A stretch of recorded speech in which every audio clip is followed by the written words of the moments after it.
आज हिंदी का first shift का पेपर समाप्त हो चुका है। हम आशा कर रहे हैं कि आप लोग सही सही बनाए होंगे। तो चलिए सबको मिलाते चलिए कितना आंसर आप लोग का सही हो रहा है। और हिंदी का सेट एच है, ठीक है। आप लोग मिला लीजिएगा, सेट देख लीजिएगा कौन सा सेट आप लोग का है। चलिए पहला क्वेश्चन है, कौन दशेज शब्द है, ठीक है। यहाँ कह दिया दशेज शब्द कौन है, खिचड़ी, कीमत, ईमान या सुमन। तो दशेज शब्द जो मानिएगा सी में मारिएगा ईमान, ठीक है। पहला का आंसर सी हो जाएगा। मेरे अध्यापक बहुत भले हैं इस वाक्य में प्रयुक्त बहुत भले किस पदबंध का उदाहरण है। संज्ञा पदबंध, विशेषण पदबंध, क्रिया पदबंध या सर्वनाम पदबंध। तो ऑप्शन मानिएगा बी, विशेषण पदबंध का उदाहरण है बहुत भले हैं, ठीक है। तीसरा क्वेश्चन देखो, दीपावली किस संज्ञा का उदाहरण है। करेक्ट, दीपावली किस संज्ञा का उदाहरण है। व्यक्तिवाचक, भाववाचक, जातिवाचक या समूहवाचक। तो यह जो है व्यक्तिवाचक का उदाहरण है, ठीक है ना, दीपावली। नेक्स्ट क्वेश्चन चौथा करा है, जातिवाचक संज्ञा का उदाहरण कौन है। चांदनी चौक, लड़कपन, रूसी या प्रोफेसर। तो ये जो है रूसी हो जाएगा जातिवाचक संज्ञा का उदाहरण, ठीक है। तेल किस संज्ञा का उदाहरण है, जातिवाचक का, समूहवाचक का, द्रववाचक का या भाववाचक का। तो तेल जो है द्रववाचक समूह का उदाहरण है, यानी 5 का आंसर सी हो जाएगा। नेक्स्ट क्वेश्चन पे चलते हैं, कर्मवाच का उदाहरण क्या है। हरी पढ़ता है, रोशन परसा लिखता है, अंजलि के द्वारा रोटी पकाई गई, प्रशांत से चला नहीं जाता। तो इसका आंसर हो जाएगा, उदाहरण हो जाएगा, अंजलि के द्वारा रोटी पकाई नहीं गई। नेक्स्ट क्वेश्चन है, आजीवन किस समास का उदाहरण है। द्विगु, अभिव्यक्ति, द्वंद्व या नम। तो ऑप्शन डी मारिएगा, नम का समास है। अब यहाँ देखिए 8वां क्वेश्चन कर रहा है, नर प्लस इस पदों की संधि है ना।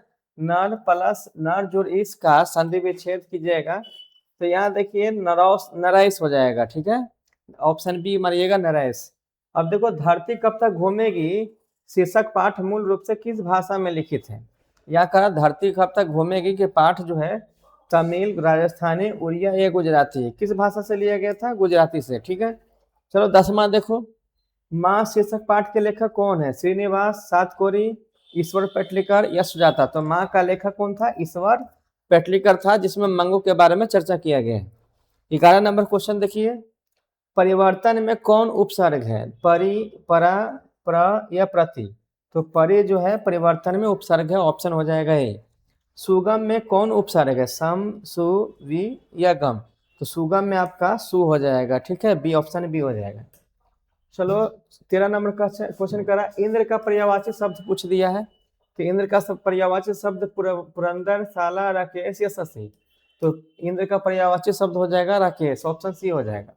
घर का पर्यायवाची शब्द कौन होगा, कह दिया विनायक, रासव, बेसर, निकेतन। तो घर का पर्यायवाची शब्द निकेतन होगा, ऑप्शन डी। आनंद का पर्यायवाची शब्द कौन सा, पर्यायवाची शब्द एग्जाम में आ रहा है, देखिए यहाँ, प्रमोद, कानन, सरोज या मदन। तो प्रमोद हो जाएगा आनंद का पर्यायवाची शब्द। 16 नंबर कह रहा है, गुरु, गुर, चेला, चिन्नी, है ना। कह रहा है कि गुरु, गुर और चेला, चिन्नी लोकोक्ति का अर्थ क्या है। दिखावटी संयम, शिष्य का गुरु से बढ़ जाना, शिष्य का ज्ञान गुरु से, समय निकल जाने पर पछतावा। तो ऑप्शन बी मारिएगा, शिष्य का गुरु गुरु से बढ़ जाना, ठीक है।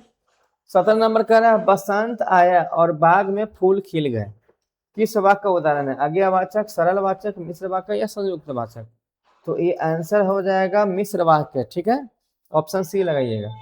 शुभम गोपाल को दूध दे रहा है, करा कि शुभम गोपाल को दूध दे रहा है, करण, संप्रदाय या संबंध या कर्म। तो इसमें कारक जो आएगा कर्म आएगा, ऑप्शन डी में लगाइएगा। माँ ने बच्चे को सुलाया किस कारक का उदाहरण है, करा कि माँ ने बच्चे को सुलाया किस कारक का उदाहरण है। संप्रदाय, अपादान, कर्म या अधिकरण। तो आंसर मारिएगा सी, कर्म हो जाएगा, 19 का सी हो जाएगा। चलो अब देखो, बुढ़िया का बहुवाचक रूप कौन है। 20 नंबर करा कि बुढ़िया का बहुवाचक रूप कौन है, बुढ़ियन, बुढ़ीज, बुढ़ी वृद्धि या बुढ़िया। तो यहाँ ऑप्शन लगाइएगा डी, बुढ़िया हो जाएगा, ठीक है। अब देखो, दही वाली मगमा शीर्षक पाठ के अनुवादक कौन था, B R Narayan, Dharamvir R Bharati, Rajendra Prasad या गोपाल दास। तो आंसर लगाना बी आर नारायण, ठीक है। अब देखो, माँ शीर्षक पाठ में माँ जी मंगू की मौत को किस रूप से छुटकारा मानती थी, प्राकृतिक रूप से, आपदा के रूप से, अप्राकृतिक या दर्दनाक। तो जो माँ जी थी मंगू को जो छुटकारा पाने के लिए चाहती थी कि मौत से, वो प्राकृतिक रूप से, ऑप्शन हो जाएगा ए। ठीक है। अब देखो नगर शीर्षक पाठ में वल्ली अमाल अपनी लड़के प्रभाती के साथ मदुरै के अस्पताल के किस विभाग के बाहर बैठी प्रतीक्षा कर रही थी? शल्य चिकित्सक विभाग, बहिरोगी विभाग, सामान्य चिकित्सक या त्वचा शल्य। तो यहाँ बहिरोगी विभाग मारिएगा, इसका हो जाएगा 23 का बी। अब देखो the notebooks of Malte Laurids Brigge उपन्यास के लेखक कौन है? रेनर मारिया रिल्के या धर्मवीर या जेसफ? इसका आंसर मारिएगा रेनर मारिया रिल्के हो जाएगा। अब देखो 25 नंबर क्वेश्चन कर रहा है, वनलता सेन नामक कृति को 1952 में श्रेष्ठ काव्य खंड का पुरस्कार किसके द्वारा प्रदान किया गया था?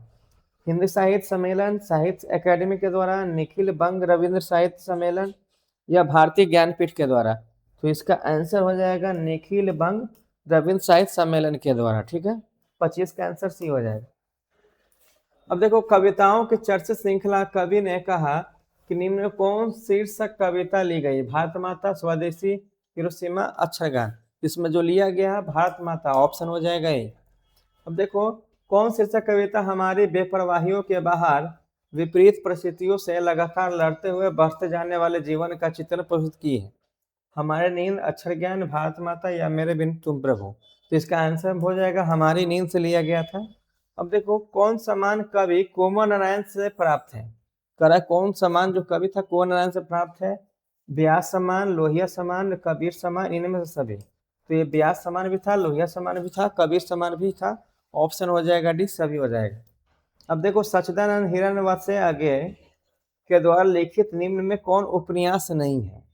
शेखर, एक जीवनी या नदी के द्वीप, अपने अपने अजनबी या अरे या वह रहेगा याद? तो ऑप्शन मारिएगा डी। ठीक है।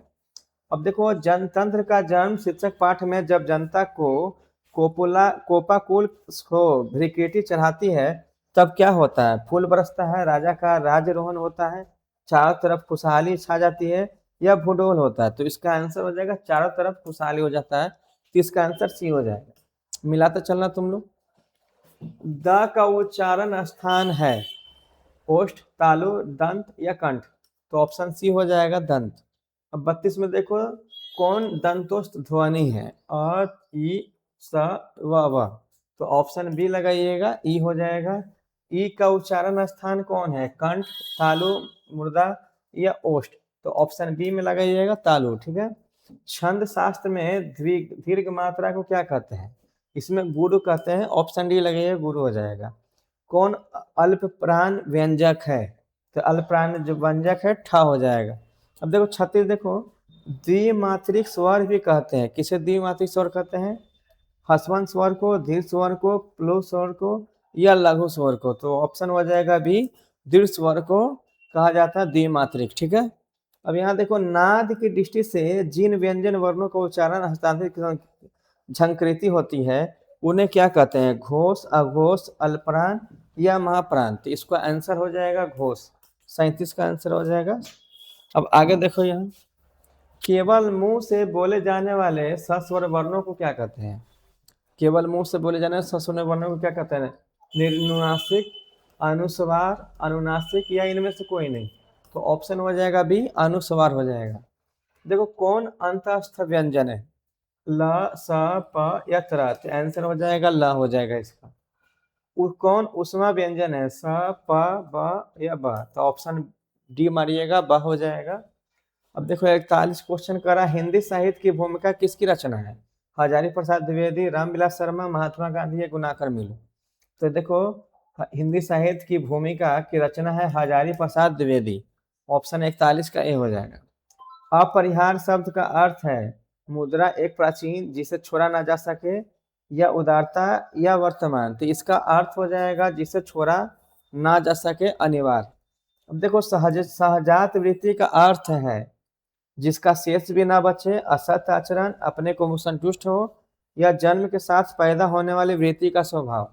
तो ऑप्शन डी लगाना, जन्म के साथ पैदा होने वाली वृत्ति का स्वभाव हो जाएगा। नेक्स्ट क्वेश्चन पे चलते हैं। आधलेख का अर्थ है हाथ की लिखावट, अत्यंत प्राचीन प्रारंभ, पहचान सकता है या ध्वनि को लिखित चिन्ह? तो इसका आंसर हो जाएगा हाथ की लिखावट हो जाएगा। उर्वशी के रचनाकार कौन है?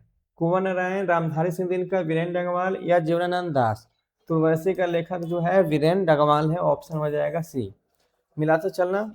सारस पक्षी को अन्य किस नाम से जाना जाता है? सारस पक्षी को किस नाम से जानते हैं? भांडकी, तीतर, क्रॉच या कबूतर? तो इसको जानते हैं हम लोग भांडकी से। ठीक है। 47 देखो, लौट कर आऊंगा फिर शीर्षक पाठ के रचनाकार कौन है? जीवनानंद दास, सुमिंदरानंद पंत, प्रेमघन या रामधारी सिंह दिनकर?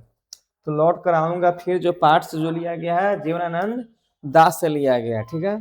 शिक्षा और संस्कृति शीर्षक पाठ का रचनाकार कौन है? तो इसका आंसर होगा महात्मा गांधी। ये आप लोग सही मारे होंगे। शिक्षा और संस्कृति का। बहादुर पाठ की विद्या है कहानी, निबंध, कविता या साक्षात्कार? तो आंसर मारिएगा डी, साक्षात्कार हो जाएगा। भारत माता शीर्षक पाठ का रचनाकार कौन है? तो इसका भारत माता कौन था? सुमित्रानंद पंत हो जाएगा। नेक्स्ट क्वेश्चन पे चलो हम लोग जल्दी जल्दी बढ़ते हैं। सुमित्रानंद पंत ने भारत माता का कैसा चित्र प्रस्तुत किया है? तो यहाँ विलासितापूर्ण, वीरतापूर्ण, यथार्थ या श्रृंगारात्मक? तो इसका आंसर हो जाएगा श्रृंगारात्मक। ठीक है, ऑप्शन हो जाएगा डी। कवि बद्री नारायण चौधरी ने प्रेम घन के अनुसार किस वृत्ति का विकास चारों ओर है? ठीक है, तो इसका आंसर यहाँ देखो, इसका आंसर हो जाएगा प्रभु भक्ति वृत्ति, ऑप्शन बी हो जाएगा। कवि घनानंद के अनुसार प्रेम का सिद्धांत है तो जरूरतों के अनुसार व्यवहार, ऑप्शन हो जाएगा सी। अब देखो, कवि रस खान ने पठित पाठ में राधा कृष्ण के प्रेम में युगल को रूप में वर्णन किया है, दोहा और चौपाई। ठीक है, ऑप्शन बी हो जाएगा। हरस से यह हरस शोक ते रहे निहारे नाही मन अपमाना, कविता से उद्धत करा कि यह किस कविता से उद्धत है? तो यह जो है प्रेम ऐनी से राधिका से उद्धत था, ऑप्शन हो जाएगा डी। महात्मा गांधी का सबसे बड़ा हथियार क्या था? तो हिंसा और असत्याग्रह, ऑप्शन हो जाएगा, सॉरी ये नहीं होगा, इसका हो जाएगा अहिंसा और सत्याग्रह। ठीक है, ऑप्शन बी हो जाएगा अहिंसा और सत्याग्रह। अब देखो 57 नंबर क्वेश्चन कर रहा है, नौबत खाने में इदादत पाठ के अनुसार काशी किसके स्वरूप जगती है? मुर्गा के स्वर में, संगीत के स्वर में, बुलबुल के स्वर में या कोयल के स्वर में? तो ऑप्शन मारिएगा डी, कोयल के स्वर में। वह आदमी नया गरम कोट पहनकर चला गया विचार की तरह कविता संग्रह के कवि है विनोद कुमार शुक्ल, यतीन्द्र मिश्रा? तो यतीन्द्र मिश्रा हो जाएगा इसका आंसर। देखो, अवेन्यू में एकांत रचना था माँ का प्रवास का अवसर किनको प्राप्त हुआ है? तो ये जो प्राप्त हुआ था यतीन्द्र मिश्र को। आप लोग जरा फटाफट मिलाते चलना। बिरजू महाराज का जन्म कहाँ हुआ था? तो बिरजू महाराज का जन्म जो हुआ था लखनऊ में हुआ था, ऑप्शन सी हो जाएगा। कुल श्रेष्ठ किस तत्व पुरुष समास का उदाहरण है? ये हो जाएगा संबंध का उदाहरण है, ऑप्शन ए हो जाएगा। चंद्रशेखर किस समास का उदाहरण है? तो यह जो है द्विगीय समास, ऑप्शन हो जाएगा सी। नेक्स्ट क्वेश्चन पे चलते हैं हम लोग। गाय बैल किस समास का उदाहरण है? तो यह है द्वंद्व समास है ना, दो यानी गाय और बैल करा तो द्वंद्व हो जाएगा। बाजार विशेषण का विशेष है बोझिल, बरसाती, बादामी या बाजारू? तो ऑप्शन डी मारिएगा, बाजारू हो जाएगा। नगर विशेष का विशेषण है, इसमें नागरिक मारिएगा, नगर विशेष का विशेषक नागरिक। पर्वत विशेष का विशेषण क्या है? तो पर्वतीय है, ऑप्शन बी हो जाएगा। शिक्षा में कौन प्रत्यय है? तो इसका लिख लगाइएगा आ जो शिक्षा में प्रत्यय है। डाकू में कौन प्रत्यय है? तो डाकू में डाक, देखिए ऑप्शन डी हो जाएगा, डाक प्रत्यय है। हंसोर में कौन प्रत्यय है? तो हंसोर में आरी, ऑप्शन हो जाएगा सी। चलो 13 नंबर क्वेश्चन कर रहा है, अवकाश में कौन उपसर्ग है? तो ये हो जाएगा अब ऑप्शन हो जाएगा सी। परंपरा का मूल्यांकन पाठ के अनुसार साहित्य का निर्माण किसकी भूमिका है? तो प्रतिशाली मनुष्यों की भूमिका में हो जाएगा, ऑप्शन लगाइएगा ए। लेखक अमरकांत का जन्म कहाँ हुआ था? बलिया उत्तर प्रदेश, तो यही हुआ था, बलिया उत्तर प्रदेश में हुआ था अमरकांत का जन्म। नगरी लिपि शिक्षक पाठ में कहाँ से लिया गया है? तो ये लिया गया था भारतीय लिपियों की कहानी से। ठीक है, भारतीय लिपियों की कहानी से लिया गया था। नाखून क्यों बढ़ते हैं? पाठ के अनुसार मनुष्य के द्वारा नाखून काटने की जो प्रवृत्ति है वह किसकी है? तो ये पशुता का था, ये बहुत बार पूछा है। अब देखो, सांस्कृतिक ग्रीक और लैटिन भाषाओं के समानता से मैक्स मुलर कितने अवगत कराया? तो ये आंसर हो जाएगा सर विलियम जोन्स ने। चलो नंबर 76। देखो, नलिनी विलोचन शर्मा का माता का नाम क्या था? तो रत्नावती। ठीक है, रत्नावती नाम था नलिनी विलोचन शर्मा का। भीमराव अम्बेडकर ने किसको भारत में बेरोजगारी का एक प्रमुख और अप्रत्यक्ष कारण बताया है? तो ऑप्शन ए हो जाएगा बी, जाति प्रथा को। सोफर किसको कहते हैं? तो सोफर कौन था? ड्राइवर था। तो देखो भीमराव अम्बेडकर का निधन कब हुआ था? तो 1956 में हो गया था भीमराव अम्बेडकर का निधन। अब बांग्ला भाषा में खोखा किसको कहते हैं? तो यहाँ देखो बांग्ला भाषा में खोखा जो है बच्चा को कहते हैं। देखो कौन पुल्लिंग शब्द है? तो पुल्लिंग शब्द चुगली, गति, आईना या खेती। तो आईना जो है पुल्लिंग शब्द है, ऑप्शन हो जाएगा सी। अब देखो कौन स्त्रीलिंग शब्द है? तो स्त्रीलिंग शब्द है बी, चेष्टा जो है स्त्रीलिंग शब्द। अब देखो नेक्स्ट क्वेश्चन पे हम लोग बढ़ते हैं। अंकित मेला करा कि अंकित मेला घूमने गया था, यह वाक्य किस काल के उदाहरण है? तो यह जो है भूतकाल है ना। यह देखिए कह रहा कि अंकित मेला घूमने गया था, यानी घूम के आ चुका है, यह भूतकाल में हो जाएगा। घोड़ा बहुत तेज दौड़ता है, घोड़ा जो है बहुत तेज दौड़ता है, वाक्य का विशेषण बताइए। तो आंसर हो जाएगा बहुत, ठीक है, ऑप्शन बी हो जाएगा। सोहन तैयार होकर विद्यालय गया है, यह वाक्य किस क्रिया का उदाहरण है? तो आंसर लगाइएगा पूर्वकालिक क्रिया, ऑप्शन ए हो जाएगा। कक्षा में सब छात्र उपस्थित हैं, यह वाक्य किस विशेषण का उदाहरण है? तो यह जो वाक्य है अनिश्चित परिणामवाचक का उदाहरण, ऑप्शन हो जाएगा डी। अमरजीत सही लड़का है, यह वाक्य किस विशेषण का उदाहरण है? तो यह जो है गुणवाचक का है, गुणवाचक का उदाहरण है, क्योंकि करा अमरजीत शहरी लड़का है, ठीक है। अब देखो अंकिता अपने आप जा रही है, अंकिता अपने आप जा रही है, यह किस वाक्य का सर्वनाम का उदाहरण है? तो ऑप्शन में है निश्चय वाचक। तो यह जो है निश्चय वाचक का उदाहरण हो जाएगा, ऑप्शन हो जाएगा ये। चलो 89 देखो, मेरे लिए यह घर अनजान नहीं है, यह वाक्य में सर्वनाम का उदाहरण है। तो आंसर लगाइएगा ए, निश्चयवाचक का, ठीक है, निश्चयवाचक का है। अब देखो कौन तत्सम शब्द है? तो तत्सम शब्द सूर हो जाएगा, ऑप्शन सी लगाना। देखो कौन स्वर संधि का उदाहरण है? तो ऑप्शन हो जाएगा ये, सदैव। सदैव जो स्वर संधि का उदाहरण है। कौन व्यंजन संधि का उदाहरण है? तो बी, चंद्रोदय जो है व्यंजन संधि का उदाहरण है। अब देखो विसर्ग संधि का उदाहरण कौन है? तो डी हो जाएगा, नारीश्वर जो है विसर्ग संधि का उदाहरण है। जब एक व्यंजन अपने समान अन्य